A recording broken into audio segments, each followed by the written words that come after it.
రైతు భరోసా పథకం పైసలు ఇంకా పడలేదు. బ్యాంకుల చుట్టూ తిరిగి తిరిగి చెప్పులు అరిగినాయి తప్పితే పైకమైతే ఖాతాల్లో పడలేదని బాధపడుతున్న అన్నదాతలారా, మార్చి 31 తారీఖు లోపట్నే అర్హులైన రైతులందరికీ రైతు భరోసా పథకం కింద పైకం వేస్తుందట. ఇప్పుడు ఈ ముచ్చట ఎవరు చెప్పిండ్రే ఏం కథనే బాలన్న అంటారా? ఇగో మంచిగా నుండ్రి. ఈ రైతు భరోసాను కూడా ఈ నెల ఆఖరికి ఈ ఆర్థిక సంవత్సరం లోపులని ఇస్తున్నాము.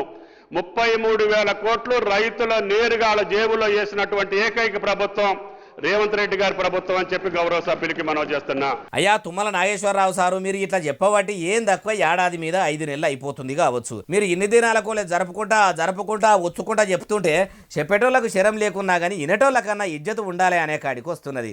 కాబట్టి ఇప్పుడు చెప్పిన మాట మీదనే ఉండి పైకం వెయ్యండ్రి.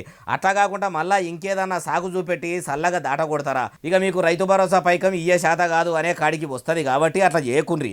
2 ఎకరాల మీదికి ఉన్నోళ్లకు కొందరికి పైకం వేసి సప్పుడు కాకుండా చేతులు దులుపుకుంటిరి. వేసినోళ్ళకు కూడా పురాగా పైసలు వేసిర్రా అంటే అందులో కూడా సగం సగం వేస్తిరి. పాడిందే పాట పాసుమన్ల పాట ఏమో పాట అన్నట్టు చెప్పిందే 10 సార్లు ఎప్పుడు ఉన్నది. మీ డబ్బా మీరు కొట్టుకునుడు ఉన్నది. ఈ మార్చి 31 తారీఖు లోపల అందరికీ వేస్తామని అనబడితిరి.